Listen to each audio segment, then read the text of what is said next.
자식을 바라보는 일은 거울을 들여다보는 일과 닮아 있습니다. 기뻤다, 서운했다, 믿었다, 실망했다. 그 안엔 자식만 있는 게 아니라 내 기대와 상처, 내 과거와 바람이 조용히 숨어 있거든요. 당신의 자식은 당신의 거울이 아닙니다. 당신은 자식을 처음 마주했을 때를 기억하시나요? 작고 여린 숨결, 두 눈을 가득 채운 순한 빛, 그 아이를 품에 안았을 때 어떤 말도 없이 마음이 저절로 무너졌던 그 순간을요. 그 아이는 아무것도 하지 않았는데 당신의 세상은 한순간에 바뀌었죠. 그때 느꼈던 감정은 이 아이가 공부를 잘해서도 말을 예쁘게 해서도 세상에 자랑할 만한 존재가 되어서도 아니었을 거예요. 그냥 살아있다는 것, 존재해 준다는 것만으로도 감사하고 신비로웠을 거예요. 하지만 시간이 흐르면서 우리는 그 사랑에 조건을 붙이기 시작합니다. 이 아이가 더 나아지길 바라고, 더 똑똑하길 바라고, 더 착하길 바라고, 더 성공하길 바라면서 사랑은 점점 기대라는 이름으로 변해가고 그 기대는 곧 실망이라는 그림자를 데리고 오죠. 그런 마음이 들 때마다 부처님은 조용히 말씀하십니다. 너는 지금 무엇을 보고 있느냐? 너의 아이를 보고 있느냐? 아니면 너의 바람을 보고 있느냐? 부처님의 눈으로 세상을 본다는 건 있는 그대로를 바라보는 일입니다. 그 아이가 어떤 모습이든 그 안에 불성이 있다는 사실을 믿는 것, 부처의 가능성을 품고 있다는 걸 알아채는 것, 자식을 바꾸려는 마음에서 자식을 지켜보려는 마음으로 시선을 돌리는 순간 당신의 가슴에 맺혔던 수많은 괴로움이 조금씩 녹기 시작합니다. 당신은 자식 때문에 속상한 게 아닙니다. 내가 그려놓은 자식의 모습과 지금 눈앞의 자식이 닮지 않았기 때문에 속이 상한 거예요. 그리고 그 괴로움은 자식이 만든 게 아니라 내 마음이 만들어낸 허상일지도 모릅니다. 한 스님이 말했죠. 모든 꽃은 피어날 때가 다르고 피어나는 모양도 다르다. 그 말을 들은 어느 어머니는 울었습니다. 자기 자식이 왜 아직 꽃을 피우지 못하는지, 왜 자꾸 다른 꽃들보다 뒤처지는 것 같았는지, 그 마음을 다 안아주는 말처럼 느껴졌다고요. 당신의 자식도 꽃입니다. 다만 그 꽃이 언제, 어디서, 어떻게 필지는 그 누구도 알 수 없습니다. 심지어 자식 본인조차도요. 그러니 그 꽃을 억지로 피우게 하려 하지 마세요. 물만 주고 볕만 쬐어주세요. 그저 옆에 있어 주세요. 기다려 주세요. 부처님의 시선은 바라보다가 기다리다가 끝내 피어나는 모습을 함께 봅니다. 그 시선을 닮아가면 당신의 사랑도 달라집니다. 자식을 향한 걱정이 줄어들고 서운함이 줄어들고 기대 대신 믿음이 자리 잡기 시작해요. 그리고 그 믿음이 당신의 자식을 가장 아름답게 꽃피우는 보이지 않는 햇살이 됩니다. 이제 물어볼게요. 당신은 지금 자식을 보고 계신가요? 아니면 자식에게 걸어둔 당신의 오래된 바람을 보고 계신가요? 사랑이라는 이름으로 너무 많은 걸 허락하지 않았나요? 부모가 자식을 향해 품는 감정은 어떤 사랑보다 무겁고 또 깊습니다. 하지만 그 무거움이 때로는 아이의 어깨를 짓누른다는 걸 우리는 너무 늦게 알아차리곤 하죠. 아이를 잘 키우고 싶다는 마음, 부끄럽지 않게 만들고 싶다는 다짐, 그 모든 바람이 처음엔 사랑이었지만 어느새 집착으로 바뀌어 있는 경우가 많습니다. 부처님은 이렇게 말씀하십니다. 사랑이란 소유가 아니라 연결이라고, 내 것이 되게 하는 게 아니라 스스로 살아갈 수 있게 옆에 서주는 거라고요. 하지만 우리는 사랑이라는 이름으로 너무 많은 걸 대신 결정하고 너무 쉽게 감정의 책임을 자식에게 묻습니다. 엄마는 너 때문에 힘들다. 아빠는 너 잘 되라고 그랬다.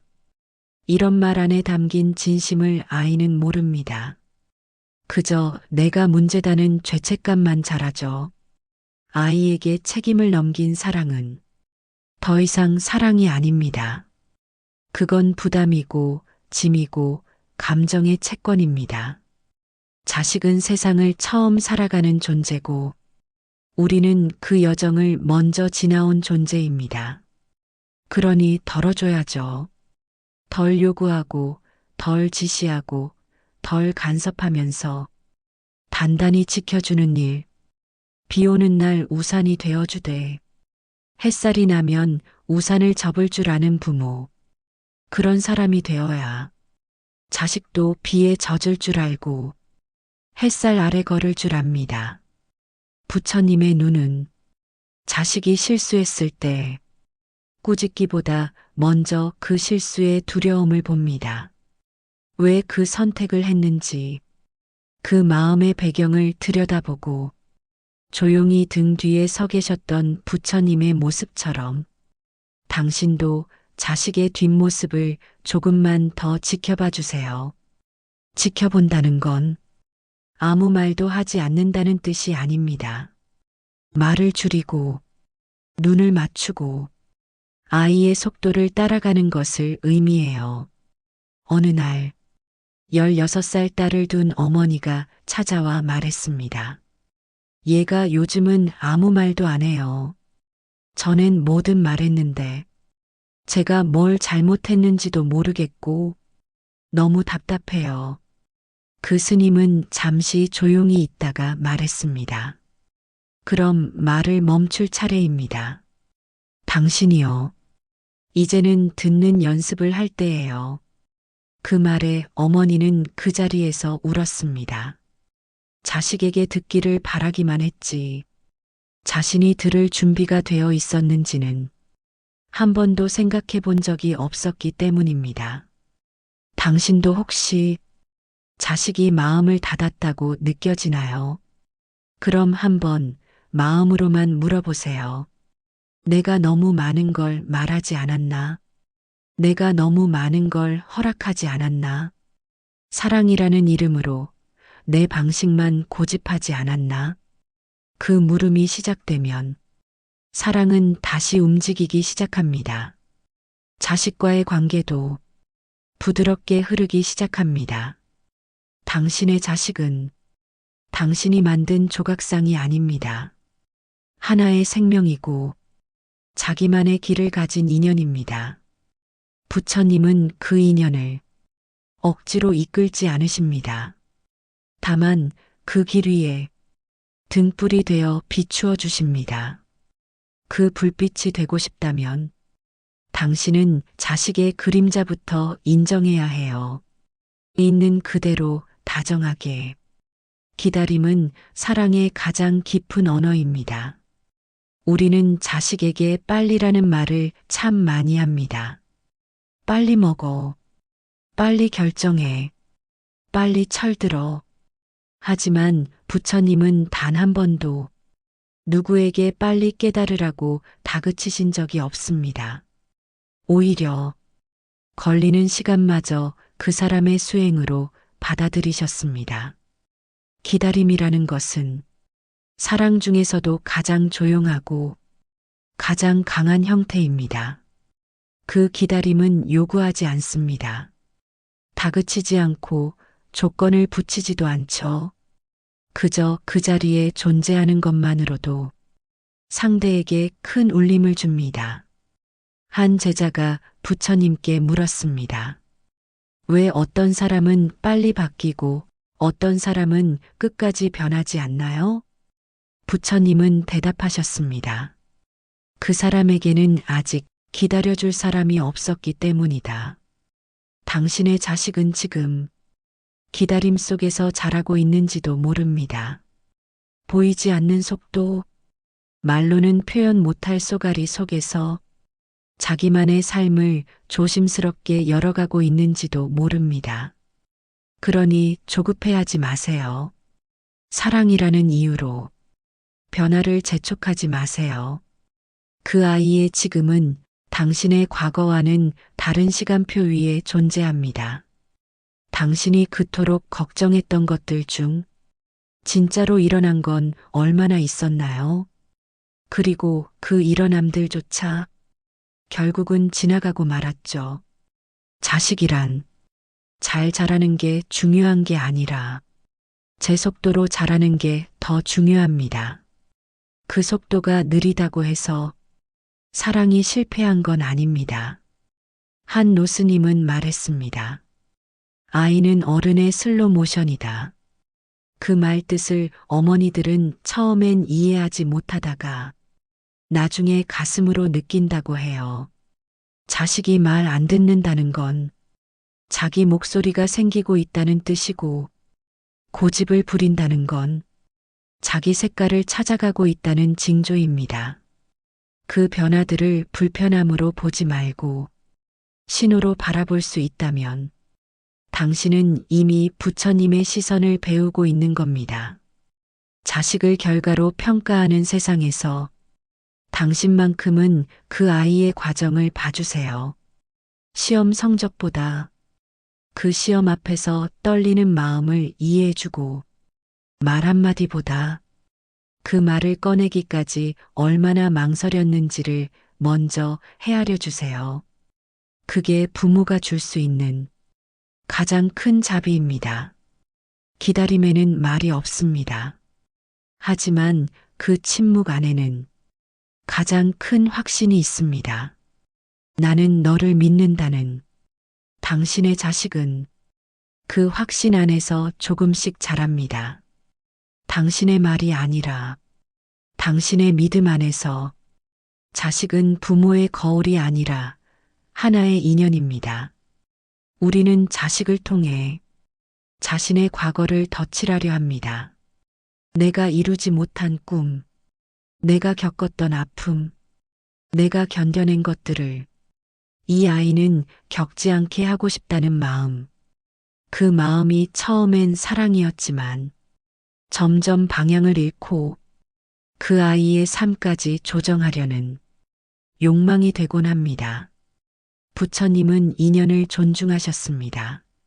내가 낳았어도 같은 피를 나눴어도 그 사람의 삶은 오롯이 그 사람의 것이라고. 자식은 내 꿈의 연장이 아닙니다. 내 실패의 보상도 아니고 내가 원하는 삶의 복사본도 아닙니다. 그저 지금 이 생에 우연히 같은 시간과 공간에 태어나 잠시 부모와 자식이라는 이름으로 마주한 인연일 뿐입니다. 그 인연이 소중한 건 내 뜻대로 되어서가 아니라 내게 머물러 주었기 때문입니다. 한 할머니는 말했습니다. 나는 내 자식들을 키우면서 내가 얼마나 욕심 많은 사람인지 처음 알았어요. 자식은 나를 깨닫게 하는 스승이에요.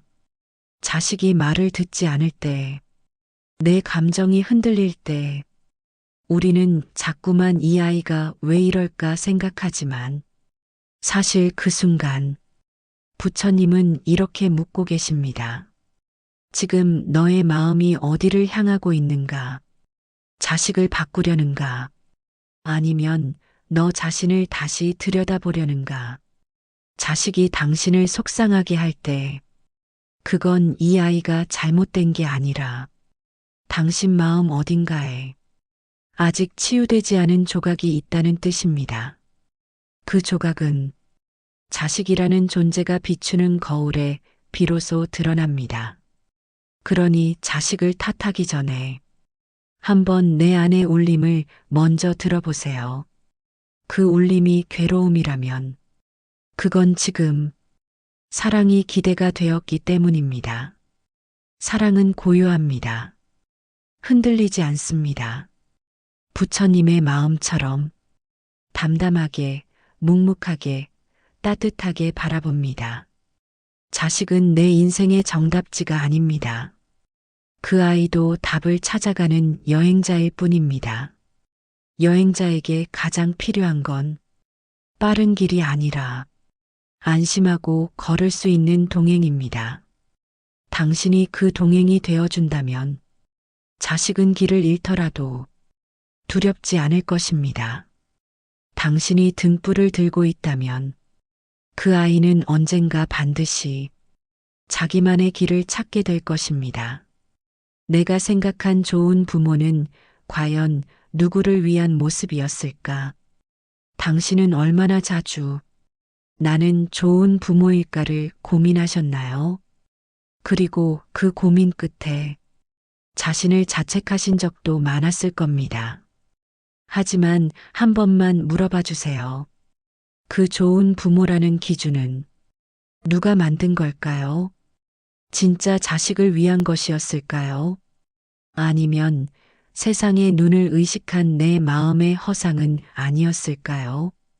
부처님은 좋고 나쁜 것을 단정 짓지 않으십니다. 그저 마음을 바라보게 하실 뿐입니다. 그 마음은 어디서 비롯되었느냐고. 당신이 자식에게 주는 잔소리. 그 끝엔 불안이 있지 않나요? 당신이 참지 못하고 터뜨리는 화. 그 밑엔 상처가 있지 않나요? 그 감정들은 지금의 아이를 향한 것이 아니라 과거의 나를 향한 메아리인지도 모릅니다. 어릴 적 충분히 위로받지 못했던 마음, 어른이 되면서도 인정받고 싶었던 허기, 그런 것들이 좋은 부모라는 껍질 안에 숨어 자식을 통해 채워지길 바라고 있는 건 아닐까요? 한 어머니는 말했습니다. 나는 늘 좋은 엄마가 되려 했어요. 그래서 화도 참고 또 참았죠. 근데 어느 날 그게 다 아이에게 두려움으로 전해졌더라고요. 좋은 부모란 무조건 참는 사람이 아닙니다. 무조건 주는 사람도 아닙니다.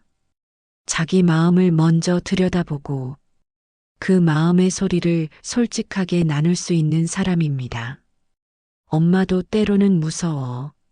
너를 사랑하지만 내가 완벽하진 않아. 이 말 한마디가 아이에겐 더 큰 안전이 됩니다. 왜냐하면 부모도 불완전한 사람이라는 걸 알 때 아이 역시 자신을 있는 그대로 받아들이게 되니까요. 부처님은 완벽함을 가르치지 않으셨습니다. 있는 그대로를 알아차리고 그 안에서 조금씩 깨어나는 길을 안내하셨죠. 당신이 자식을 키우는 동안 가장 자주 해야 할 일은 자신을 다그치지 않는 일입니다. 나는 좋은 부모가 되어야 해라는 다짐보다 나는 오늘 내 마음을 바라볼 수 있을까라고 물어보세요. 그 질문 하나가 당신과 자식 사이를 부드럽게 만들고 당신 자신을 더 따뜻하게 안아주는 시작이 됩니다. 자식을 사랑한다면 먼저 당신 자신을 다그치지 말아야 합니다. 그 다그침이 자식에게도 흘러들기 때문이에요. 부처님은 말씀하셨습니다. 자비는 남에게 가기 전에 먼저 자신에게 머물러야 한다. 당신은 지금 충분히 잘하고 있습니다. 잘하고 있다는 말이 어색하게 느껴진다면 그건 지금 당신이 가장 듣고 싶은 말이기 때문입니다. 말보다 마음이 먼저 전해지는 순간들, 당신은 자식을 위해 수없이 많은 말을 해왔을 거예요. 공부하라고, 몸 조심하라고, 밥 잘 챙겨 먹으라고. 그 말들 속엔 모두 사랑이 있었지만 정작 아이는 그 사랑을 알아채지 못한 채 잔소리라는 말로 받아들이곤 했을 겁니다. 왜일까요? 부처님은 말보다 마음이 먼저 움직인다고 하셨습니다. 말은 겉에 있고 마음은 안에 있기 때문에 아무리 좋은 말을 해도 그 안에 담긴 진심이 혼란스럽다면 상대는 그 혼란을 먼저 받아들이게 되는 것이죠. 자식을 향한 당신의 말이 때로는 전달되지 않는 이유, 그건 아마도 마음이 아직 조급하거나 불안하거나 기대에 묶여 있기 때문일 겁니다. 그러니 가끔은 말을 멈춰 보세요. 침묵 속에서 아이를 바라보는 순간 당신의 진심이 조용히 흘러가기 시작합니다. 한 스님은 말했습니다. 사랑이란 건 눈빛 하나로도 충분히 전해진다. 다만 그 눈빛 안에 조건이 없어야 한다. 조건 없는 눈빛, 그것은 있는 그대로를 바라보는 시선입니다. 잘하지 않아도, 똑똑하지 않아도 그 아이가 그 자리에 있어 주는 것만으로 고마운 마음이 깃든 눈빛, 그런 눈빛을 받은 자식은 자기도 모르게 숨을 놓게 됩니다. 긴장을 풀고 자기 마음을 꺼내게 됩니다. 당신이 아무 말도 하지 않아도 아이에게 사랑이 전해질 수 있다는 걸 기억해 주세요. 오히려 말이 많을수록 마음은 흐려지고 진심은 뒤로 밀려납니다. 어느 날 자식을 걱정해 늘 이야기하던 아버지가 어느 순간부터 말수를 줄였다고 합니다. 그랬더니 아들이 어느 날 말했습니다. 요즘 아빠가 조용하니까 이상하게 나도 마음이 편해졌어요. 그 조용함은 포기해서가 아니라 이해의 시작이었습니다. 말을 멈추는 순간 진짜 대화가 시작되기도 하니까요. 부처님은 말씀하셨습니다. 침묵은 공허함이 아니라 가장 깊은 이해의 언어다. 당신의 자식에게 지금 필요한 건 정답이 담긴 말이 아닐 수도 있어요. 그저 조용히 옆에 있어주는 시간, 그 아이가 스스로 꺼낼 때까지 기다려주는 마음, 그 마음 안에서 자식은 자기 목소리를 찾게 되고 당신은 말없이도 사랑을 전할 수 있게 됩니다. 자식과의 갈등은 사랑이 흐를 길을 찾는 중입니다. 갈등이 생기면 우리는 먼저 누가 잘못했는가를 따지려 합니다. 특히 자식과의 관계에서 그 마음은 더 복잡하게 일어납니다. 내가 이 아이를 어떻게 키웠는데 도대체 왜 나한테 이렇게 하는 걸까? 그 말 속에는 서운함과 분노, 억울함이 뒤섞여 있죠. 하지만 그 감정의 바닥을 조용히 들여다보면 결국은 사랑이라는 단어가 남습니다. 사랑했기 때문에 더 많이 기대했고 더 가까워지려 했기에 그만큼 더 부딪히는 거예요. 부처님은 이런 순간에 이기려 하지 말고 이해하려고 하라 하셨습니다. 갈등은 마음을 포기하라는 신호가 아니라 새로운 방향으로 흐르라는 신호입니다. 갈등이 있다는 건 아직 연결이 끊기지 않았다는 뜻이기도 해요. 아직 서로에 대한 마음이 남아있다는 증거입니다.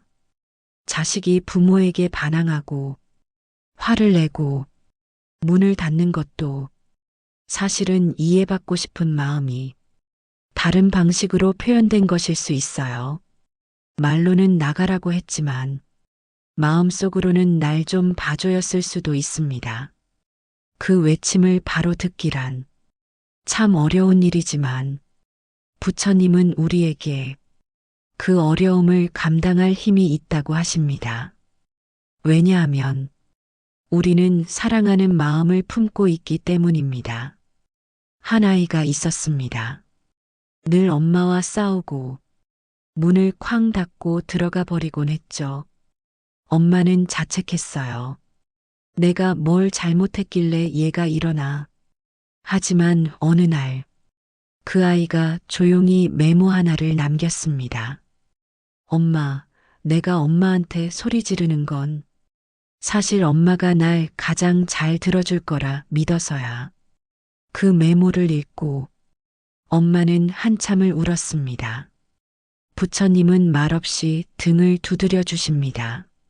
마음이 어지럽더라도 사랑은 여전히 그 자리에 있다고. 갈등을 피하려 하지 마세요. 그건 사랑이 지나가는 다리입니다.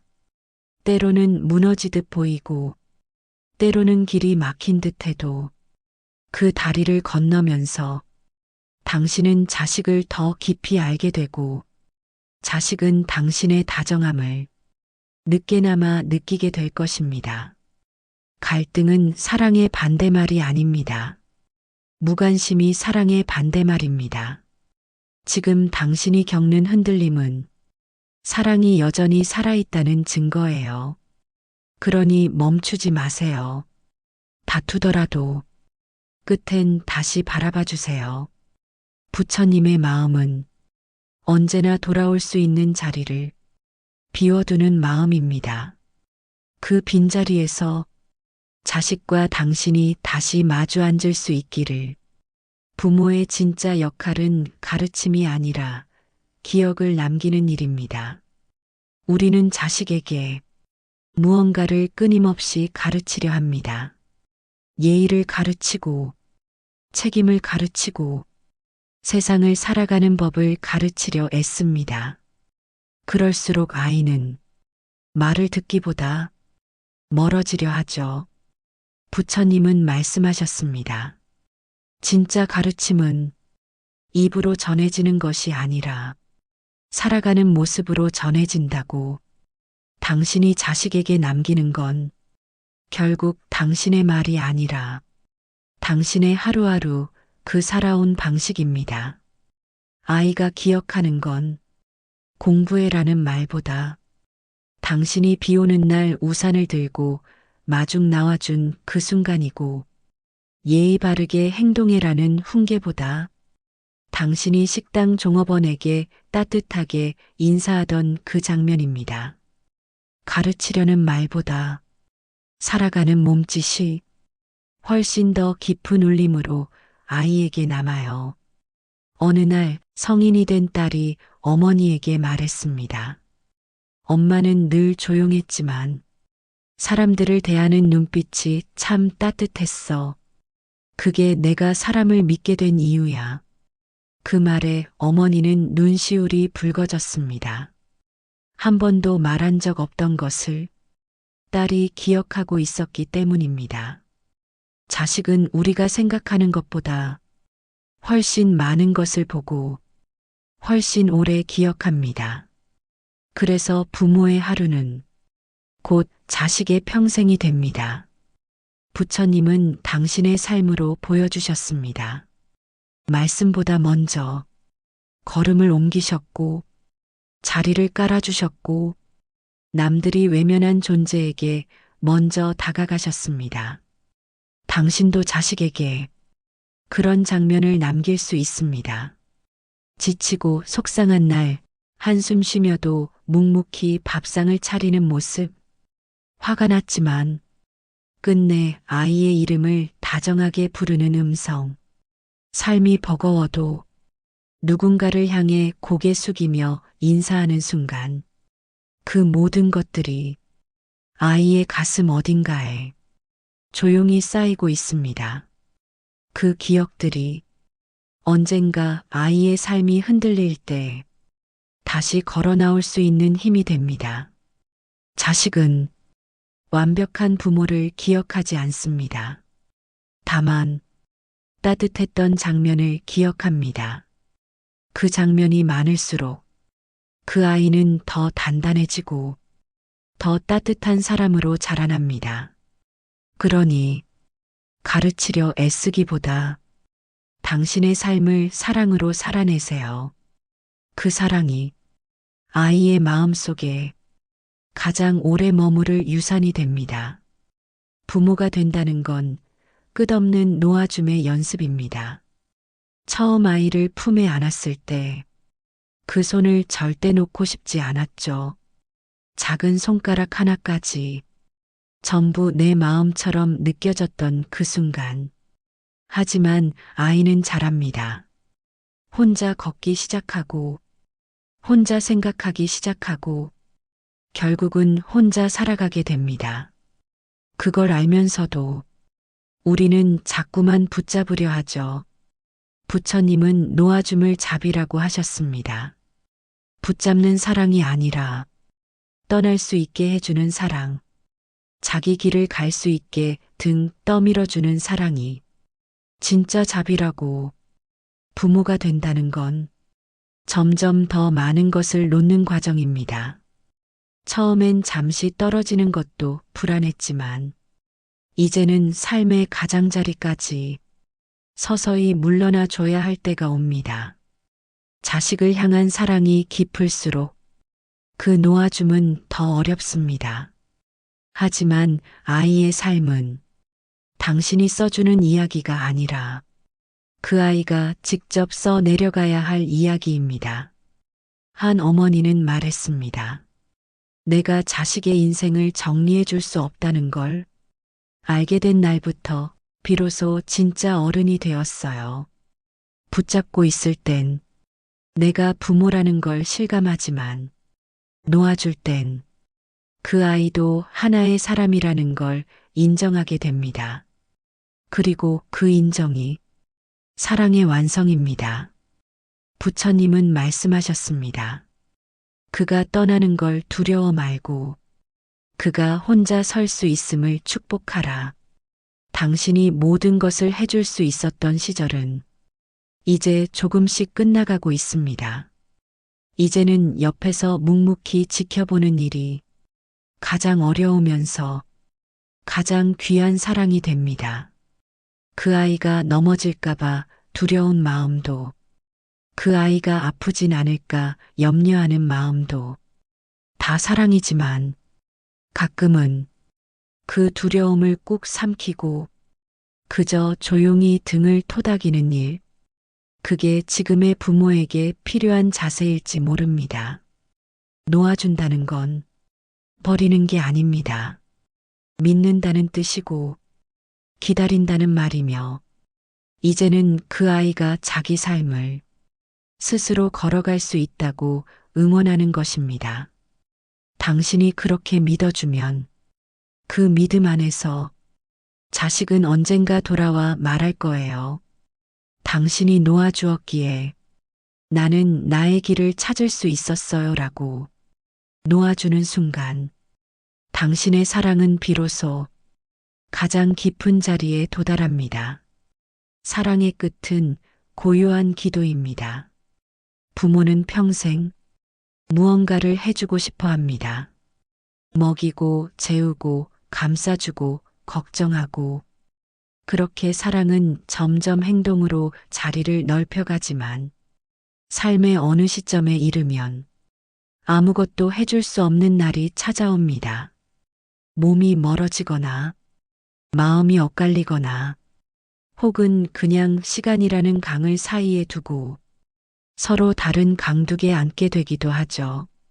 그때 부모의 사랑은 기도가 됩니다. 말로 하지 않아도 무언가를 건네지 않아도 속으로 조용히 잘 있기를, 아프지 않기를, 행복하길, 그렇게 하루하루를 살아가는 일. 부처님은 말합니다. 가장 큰 사랑은 결국 비움이라고. 기도는 비운 자리에 머무는 사랑입니다. 간섭도, 욕심도, 기대도 다 내려놓은 자리에서 그저 바라보는 사랑. 그 자리에 이르면 사랑은 고요해지고 고요함 안에서 당신의 자식은 가장 큰 자유를 느끼게 됩니다. 한 어르신이 말했습니다. 나는 이제 아무것도 못해요. 그저 이 아이가 무사하길 바랄 뿐이에요. 내 마음은 매일 그 아이한테 가 있어요. 그 말 안에 부처님의 마음이 그대로 담겨 있었습니다. 우리는 자식을 키우면서 세상의 무게를 같이 나누지만 결국 그 무게는 그 아이가 스스로 감당해야 할 몫이 됩니다. 부모가 마지막까지 줄 수 있는 것은 걱정이 아니라 기도입니다. 그 기도는 지켜보는 힘이 되고 믿어주는 바람이 되며 어디에 있든 그 아이가 다시 돌아올 수 있는 등불이 됩니다. 사랑은 붙잡는 게 아니라 비워주는 것이며 비워준 자리에서 아이의 인생이 피어납니다. 부처님은 우리가 그렇게 놓아주고 비워내고 기도할 수 있을 때 가장 깊은 사랑을 실천하는 중이라 하셨습니다. 당신의 자식은 당신이 그렇게 사랑하고 있다는 걸 언젠가는 알아차릴 것입니다. 그걸 지금 말하지 않아도 괜찮습니다. 사랑은 말보다 느린 길로 더 깊이 가 닿으니까요. 이제는 고요히 기도하는 마음으로 그 아이를 바라봐 주세요. 당신의 사랑은 이미 그 아이 안에서 빛나고 있으니까요. 오늘 하루도 당신의 마음속에 평안과 자비가 함께하기를, 그리하여 당신의 발걸음마다 고요한 빛이 머물기를 바랍니다.